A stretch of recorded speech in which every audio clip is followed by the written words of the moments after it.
Hi, movie nerds. Elliot here. And Abby here. And we are here to discuss the Henry Selick helmed, Neil Gaiman written stop-motion animation extravaganza known as Coraline. Yay! Yay! This movie's been something that I've been looking forward to for a long time. Both of us. I mean, yeah. Abby probably longer than I have. I read the book back when it came out when I was about 14? This tall. Was this tall. But the second that I heard the movie was coming out, I started having a nerd fest. And then when I found out John Hodgman was going to be in it, I had another nerd fest because I love John Hodgman. And then when she found out that They Might Be Giants were going to produce a song for the movie... Aneurysm! Oh my gosh! Too much nerding. Yeah. Too much nerddom. I had a nerd out. It was crazy. But that's why I'm here, so that Abby's brain doesn't explode all over the eyesight camera. Somebody has to mop it up. Somebody has to mop it up. But yes, like Abby said, this movie has been in production for quite a while. As the story goes, Neil Gaiman sent a manuscript of the book to Henry Selick, the director, before it was even published, so that he could tell him, you know what, I want you to turn this into a movie. You're the only one I can foresee doing this, and I want you to start working on it now. So how long ago was the book published? 2002, 2003, something like that. So this book to movie adaptation has been going on for multiple years, which of course with the stop motion animation it's totally understandable. genre. I mean, that takes like forever to do. And apparently they shot this movie 2 times. Like the first time sort of a test thing as like, this is what we've got, this is what we want to do, what should we be doing? And the second time they were actually shooting the film. So basically they just ran themselves ragged doing all kinds of crazy detailed things. Yeah. And if you go into the movie knowing how much work that they put into this, it's really kind of like mind-blowing, really. And especially, you know, knowing that now, it really shows, because Absolutely. This is the most flawless example of stop-motion animation that I've ever seen. It takes James and the Giant Peach and goes a step beyond. It leaves Nightmare Before Christmas in its dust with regards to the production value, the, you know, level of fluidity of all the actions and characters and things like that. Yeah. I was so completely awestruck by the entire thing. It's really gorgeous. It looks amazing. And, I mean, like I said, the fact that you know all of these things are real, that they were made, that they took all of these little hammers and nails and little drills and everything and putting it together, the fact that you know that it's actually physical is kind of mind-blowing because it doesn't look like that at all.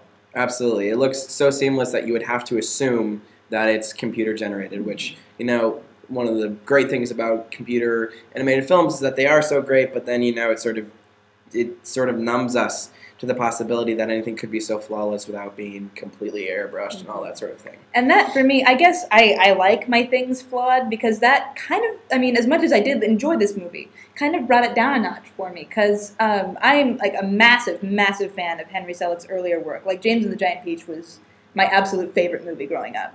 So, like, I really am into the fact that animation was a little bit flawed, a little bit stilted, because it kind of grounded it in reality. Like, you know, this is a fantastical thing. It kind of blended this creepy air to it that I thought he would also bring to Coraline. But in fact, it was so fluid and so well made that I didn't really get that vibe until the end, which I think kind of made the movie not quite as effective as it could have been for me. See, I have to see things from the opposite side of the coin. I think that, you know, the job of an animator, be it computer, be it cell, be it, you know, stop motion, is to be so transparent in your work that we don't even notice that you're there. And so I was absolutely enthralled by the fact that it looked so brilliant that I couldn't, you know, conceive of it being, you know, one guy in a room with a camera and these like little models and the puppets like moving a little bit at a time. I think that is the goal that you should be shooting for as an animator, that you should be hoping to be so utterly flawless that you're not even noticeable. So, well, I can see what you would say there, Abby. I was like, I think this is probably perfection, you know, the epitome of perfection with regards to stop motion yeah, animation. I mean, in terms of the craft, it's very much cutting edge, very much the top of its game. And the fact that it was shot in 3D also adds another element to it. We didn't get to see it in 3D, but... From what we've been told, and we have been told... that, I mean, 3D is pretty much the only way to see this movie. In that it's not gimmicky, it's not, you know, one random thing that jumps out at you, that it is, you know, entirely throughout the movie and very coherent and well thought out and thorough. Yeah, that it's actually an immersive experience, which is what 3D, I guess, is supposed to be. It was supposed to be, but it's just we've not been capable of doing I mean, that it's yet. entirely possible that that is another element of what kind of brought me out of it, because according to Henry Selick, like, he actually flattened the sets. Like, the sets were raked at really serious angles so that the 3D would be an immersive experience and not a pop-out-at-you experience. So that might add another element to it that makes it look more computer-animated or more 2D than anything else. God bless Henry Selick. Moving away from the technical aspect into the more creative aspect, this movie is really thorough with regards to all of its creative stuff. The story by Neil Gaiman about a girl, Coraline Jones, whose family is uprooted by her parents from Michigan to Oregon so they can write, like, for a garden catalog. A gardening catalog, yeah. And her parents are really sort of, lackadaisically involved with her life. They're more, focused on their jobs, and so she's left to her own devices a lot. And in her searching of their new house, she finds this little tiny door that leads to an alternate universe where everything is the same except better. So we have all the same cast of characters, we have all the same, environments, but her mother and father are loving and caring, and the neighbors up and downstairs are really, fantastical people who are interesting. Except that they all have buttons for eyes. They all have buttons for eyes, which is your first indicator that things in this other world are not exactly as good as they seem. Yeah, not quite as good as they seem. And of course, there's the conflict between, the real world and the fantasy world that her other mother has created for her, how real that fantasy world is. I love that phrase, other mother. Other mother. This is great. But I mean, from the acting standpoint, I think this movie is really great. Oh, yeah. Dakota Fanning. She nailed that Michigan accent. She nails the man. Michigan accent. It was perfect. Like, really rocks it. And so Loved there's that.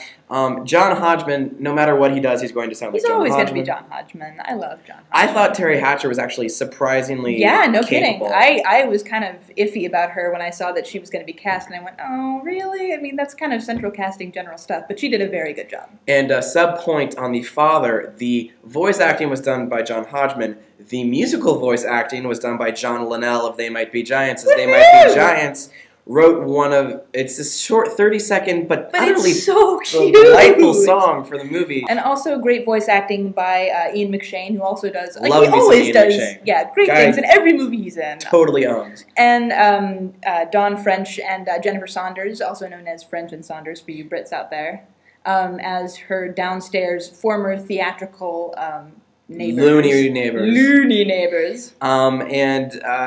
Just the cast is really sort of full of all these people who, I mean, I was surprised by the quality of voice acting. Like, when I read Terry Hatcher, I was like, Dakota Fanning, really? Yeah, really, exactly. I was kind of iffy, but they all pulled it off fantastically. So they absolutely kudos to them. Which brings us to the point of appropriateness for the little ones.